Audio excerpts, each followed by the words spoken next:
یہ لفظ ایک تو ذو معنی ہونے کے لحاظ سے احتمال سامنے آیا رسول اللہ صلی اللہ علیہ وسلم کی بے ادبی کا، اور دوسرا اس لفظ کے تلفظ میں تھوڑی سی تبدیلی کر کے تو اس کا معنی وہ استہزاء اور مذاق کے رنگ میں لے جاتے۔ تو اللہ تعالیٰ نے یہ ایت اتاری کہ تم نے لفظ رائنا نہیں کہنا، کیونکہ اس میں ہمارے نبی محمد الرسول اللہ صلی اللہ علیہ وآلہ وسلم کی گستاخی، بدتمیزی اور آپ صلی اللہ علیہ وسلم سے استہزاء کا پہلو نکلتا ہے، تو یہ اللہ کو گوارا نہیں ہے اور نہ ہی یہ آپ صلی اللہ علیہ وسلم کے شان شان ہے۔ لفظ رائنا جب عبرانی زبان میں اس کو بولتے ہیں تو اس کا معنی اور نوعیت کا ہو جاتا ہے۔ وہاں پر اس کا معنی ہے او بہرے ہماری بات سن، اور اسی طرح رائنا کا ایک معنی یہ بھی مفسرین لکھتے ہیں کہ یہ لفظ خود عربوں کے ہاں اس مفہوم میں تھا کہ جب وہ کسی کو غصے کے ساتھ کہتے، کہ جس طرح ہمارے ہاں مثلاً ایک شخص بات کر رہا ہو اور دوسرا اس کو کچھ کہنا چاہ رہا ہو اس بات میں اور وہ نہ سنے،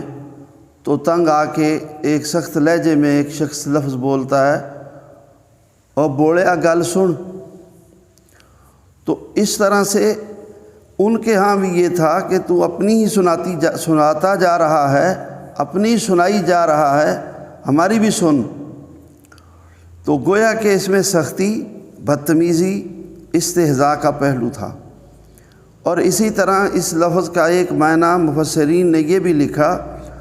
کہ اس کے مفہوم میں یہ بات شامل تھی کہ احمق ہماری بات سن۔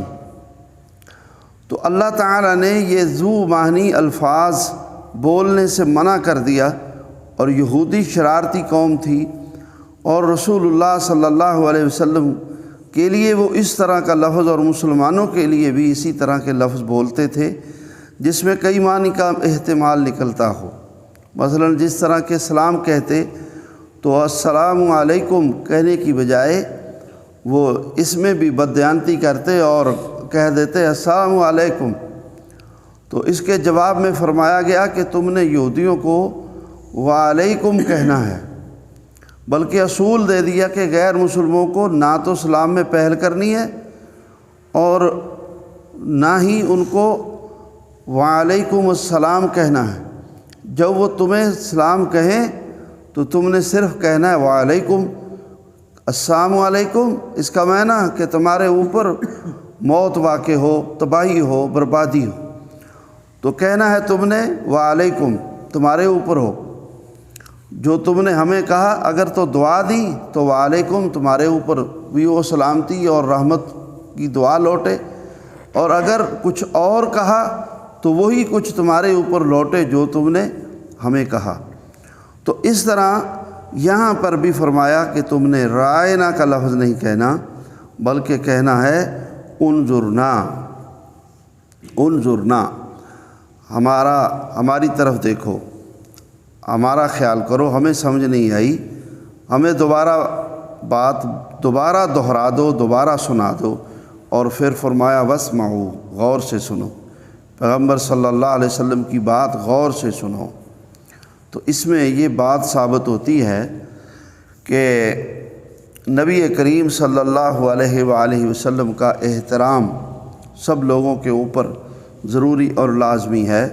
اور خود اللہ تعالیٰ نے آپ صلی اللہ علیہ وسلم یعنی احترام رسول کا لحاظ رکھا ہے۔ تو آپ کی گستاخی اور آپ کی بدتمیزی یہ کسی صورت بھی گوارا نہیں ہو سکتی۔ وَلِلْكَافِرِينَ عَذَابٌ عَلِيمٌ، اور کافروں کے لیے دردناک عذاب ہے۔ فرمایا مَا يَوَدُّ الَّذِينَ كَفَرُوا مِنْ أَهْلِ الْكِتَابِ وَالْمُشْرِكِينَ، اور اہل کتاب کے کافر اور اسی طرح مشرکین، کوئی بھی نہیں چاہتا ما یود الذین کفروا من اہل الکتاب ولا المشرکین ان ینزل علیکم من خیر من ربکم، کہ تمہارے رب کی طرف سے تمہارے اوپر بھلائی اترے، اللہ تعالیٰ کی طرف سے تمہارے ساتھ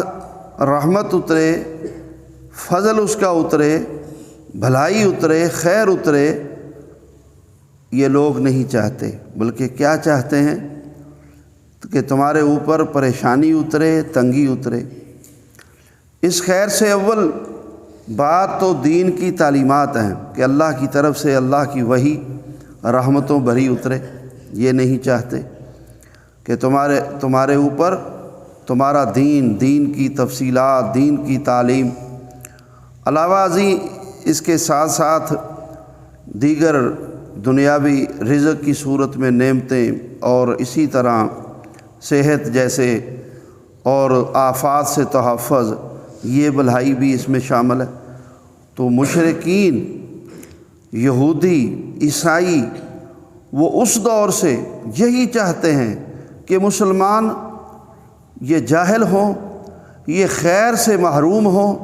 یہ فضل سے محروم ہوں، ان کے یہ مصائب میں مبتلا رہیں،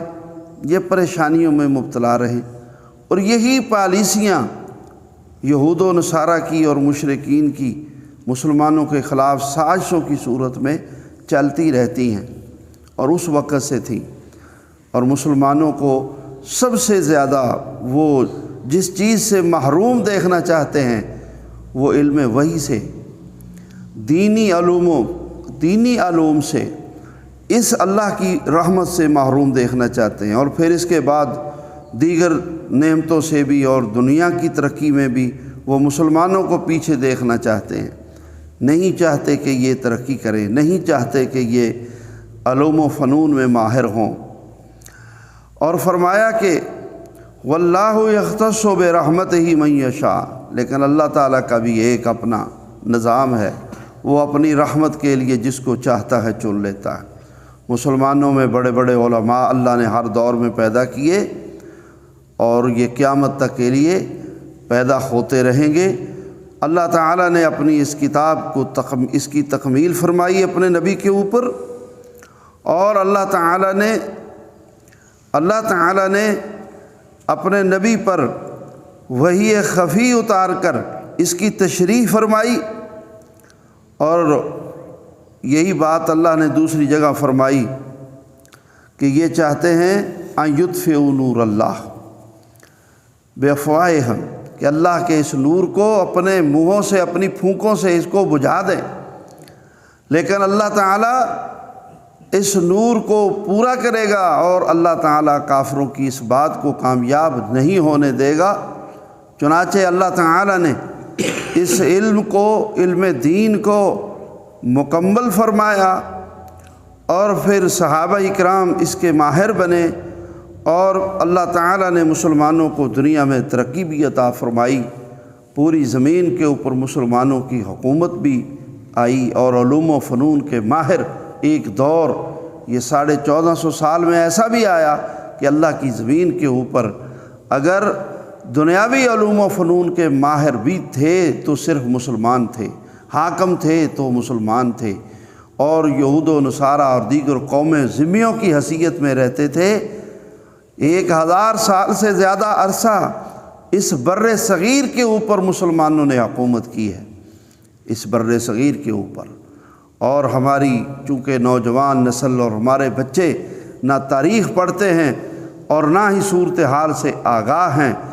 یہ ہندوستان بر صغیر پاک و ہند کا یہ جغرافیہ اس صورت میں نہیں تھا کہ ایک طرف بنگلہ دیش ہے، ایک طرف بھارت ہے، ایک طرف پاکستان ہے، ایک طرف وہ آگے نیپال تک، اور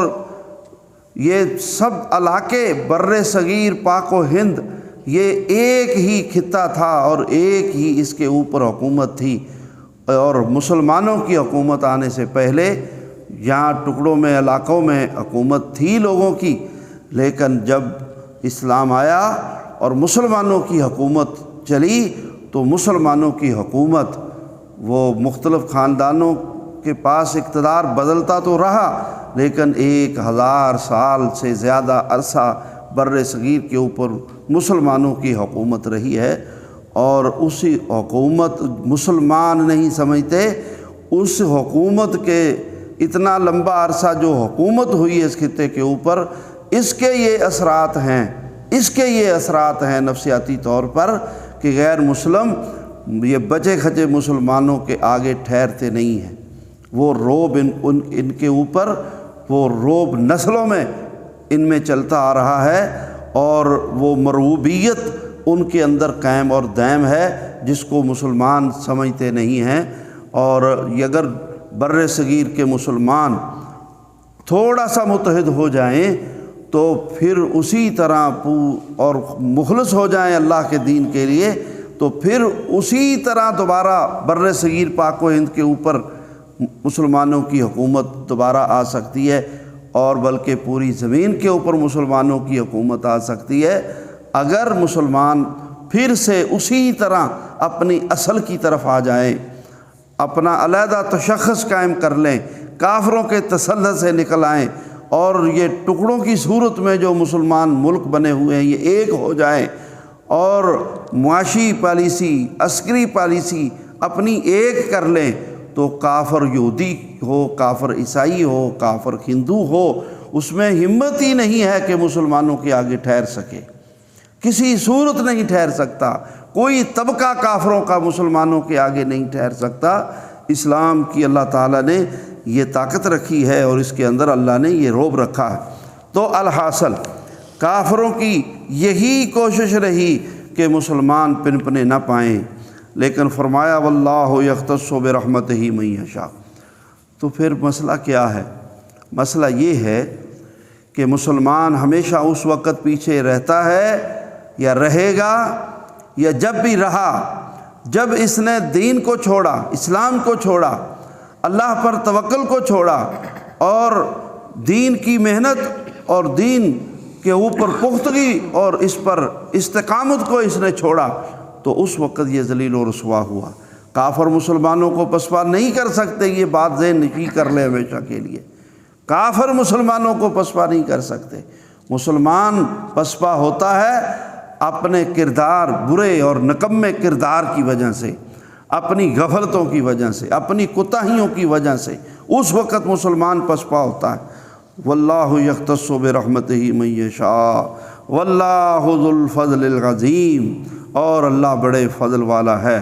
اللہ پاک سے دعا ہے کہ ہمیں کتاب و سنت کو سمجھنے اور اس پہ عمل پیرا ہونے کی توفیق عطا فرمائے، اور اللہ تعالی ہمیں یہود و نصارہ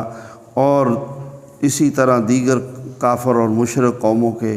ان کی سازشوں سے اللہ تعالی محفوظ فرمائے۔ اقول قولی ھذا واستغفر اللہ لی ولکم وآخر دعوانا ان الحمد للہ رب العالمین۔